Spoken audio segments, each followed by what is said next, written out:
Hello guys, good morning. તમે બધા શું કરો છો? આઈ હોપ તમે બધા મજામાં હશો.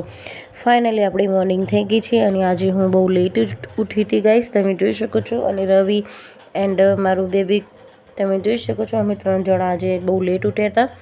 એન્ડ ફાઇનલી હું ટીવીમાં મારા બ્લોગ ચાલુ હતા, તમે જોઈ શકો છો. ને પછી હું નાહી ધોઈને રેડી થઈ ગઈ. રવિને પણ નાહી ધોઈને રેડી થઈ ગયા હતા ગાઈઝ, તમે જોઈ શકો છો. એન્ડ પછી બેબીને પણ મેં રેડી કરી દીધું હતું ગાઈઝ. પછી બેબીને મસ્ત રેડી કરી દીધો અને ફાઇનલી પછી બેબી રમતો હતો. એન્ડ તમે જોઈ શકો છો, એક બાજુમાં ટીવી પણ અમારે ચાલુ છે. ટીવીમાં આખો દિવસ મારી કોમેડી જ ચાલુ હોય. એન્ડ રવિ પછી બેબીનું ધ્યાન પણ રાખે છે. અને એક બાજુમાં પાણી આવ્યું હતું તો મારા સાસુમાં પાણી ભરતા હતા, તમે જોઈ શકો છો. બીજી બાજુમાં જમવાનું પણ બની ગયું ગાઈઝ, તો અમે જમવા હું અને રવિ બંને બેસી ગયા હતા ગાઈઝ, તમે જોઈ શકો છો. હું એન્ડ રવિ બંને બેસી ગયા જમવા માટે. અને ફાઇનલી મારા સાસુમાં છે એમને રોટલી કરી આપે છે, તમે જોઈ શકો છો. એરા રોટલી બનાવી છે અમારા માટે. અને ફાઇનલી અમે જમી લીધું. અને પછી બેબી રડતો હતો તો હું એને બેડરૂમમાં સુવાડવા માટે આવી ગઈ અને ફાઇનલી મેં એને સુવાડી દીધો છે. અને ફાઇનલી આપણે જમીને પછી વાસણ બાકી હતા તો હું પછી બેબીને ઊંઘાડી એને વાસણ ઘસવા પણ આવી ગઈ, તમે જોઈ શકો છો. એન્ડ ફાઇનલી મારા સાસુમાં છે કપડાં સુકાવવાના બાકી હતા તો એના બહાર કપડાં સુકાવે છે. અને ફાઇનલી મારા બધા વાસણ પણ ઘસાઈ ગયા અને મેં મસ્ત ચોકડી પણ ધોઈ દીધી ગાઈસ, તમે જોઈ શકો છો. અને ફાઇનલી મેં બધા વાસણ ભરી અને પાણીની બોટલ લઈને હું મારા બેડરૂમમાં આવી ગઈ ગાઈસ સૂવા માટે, તમે જોઈ શકો છો. પાછું બેબી તો શાંતિથી બહુ મસ્ત સૂઈ ગઈ છે. એન્ડ હું પણ હવે બહુ લેટ થઈ ગઈ, આજે 2 વાગી ગયા હતા ઊંઘવાના, તો તમે જોઈ શકો છો. પછી બેબી શાંતિથી મસ્ત સૂઈ ગઈ છે. અને ચલો હું પણ હવે સૂવા જાઉં છું, તો હું પણ હવે સૂઈ જઈશ શાંતિથી. ફાઇનલી આપણી સાંજ પડી ગઈ અને વાગ્યા છે ઘડિયાળમાં 5:30. 5:30 હું ઉઠી છું ગાઈસ, તમે જોઈ શકો છો. અને આજે મારી ઉઠવામાં બહુ લેટ થઈ ગયું હતું. અને પછી બેબી પણ ઉઠી ગયો છે. પછી બેબીની તો ઉઠવાની ઈચ્છા જ નથી થતી, કેમ કે પછી બેબીને હવે સૂવા માટે બહુ જ જોવે છે ગાઈસ. ફાઇનલી હું રેડી થઈ ગઈ હતી અને આપણે જવાનું હતું કાળકામાએ દર્શન કરવા માટે. તો મારા જેઠાણી આવ્યા હતા તો હું પછી બેબી લઈને દર્શન કરવા માટે નીકળી ગઈ હતી ગાઈસ, તમે જોઈ શકો છો. મસ્ત રેડી થઈ ગઈ. અને આજે અમારા બદપુરા ગામનું સ્ટેશન છે. અને ફાઇનલી હું દર્શન કરવા માટે મંદિરે પહોંચી ગઈ મહાકાળી માના, તો તમને હું દર્શન કરાવીશ. કન્ટિન્યુ મારા બ્લોગમાં તમે ત્યાં આગળ જોડાતા રહેજો ગાઈસ. અહીંયા છે મહાકાળી માતાનું મંદિર, તમે જોઈ શકો છો. અને ત્યાં પૂજારી છે તે પૂજા કરવાની, એવી આરતી કરવાની તૈયારી છે, તો એ બધી સ્ટાર્ટિંગ કરે છે. એન્ડ તમે જોઈ શકો છો મહાકાળી માતાને તમે દર્શન કરી લો ગાઈસ દૂરથી. આ મહાકાળી માતાનું મંદિર અમારા બદપુરા ગામમાં આવેલું છે ગાઈસ, તમે જોઈ શકો છો. બહુ મસ્ત મંદિર છે અને પ્રસાદારી પણ છે ગાઈસ. તમે એકવાર અહીંયા માનતા રાખો તો જરૂર પૂરી થાય છે.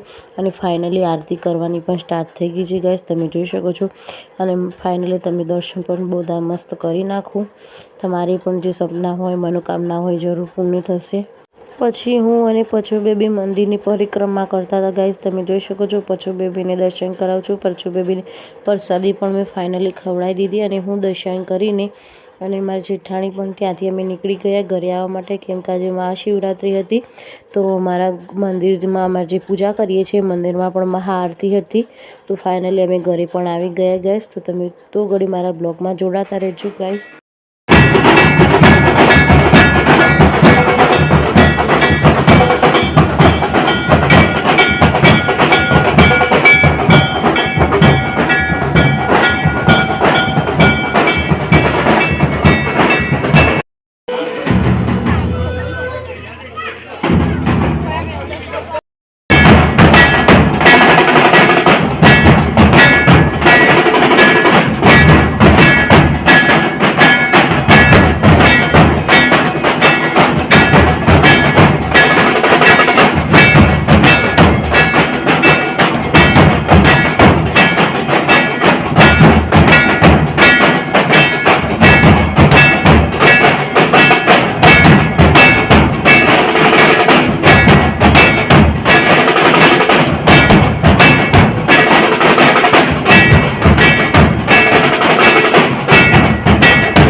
ફાઇનલી તમે જોઈ શકો છો પછો બેબીને આ બધું ફર્સ્ટ ટાઈમ જોયું હતું તો પછો બેબી ચોક થઈ ગઈ. તો ગાઈસ તમે જોઈ શકો છો પછો બેબી ફટાકડા ફૂટે છે ગાઈસ અને આરતી થાય છે. તો પછો બેબી એક દારૂ તમે જોઈ શકો છો જોઈ રહ્યો છે.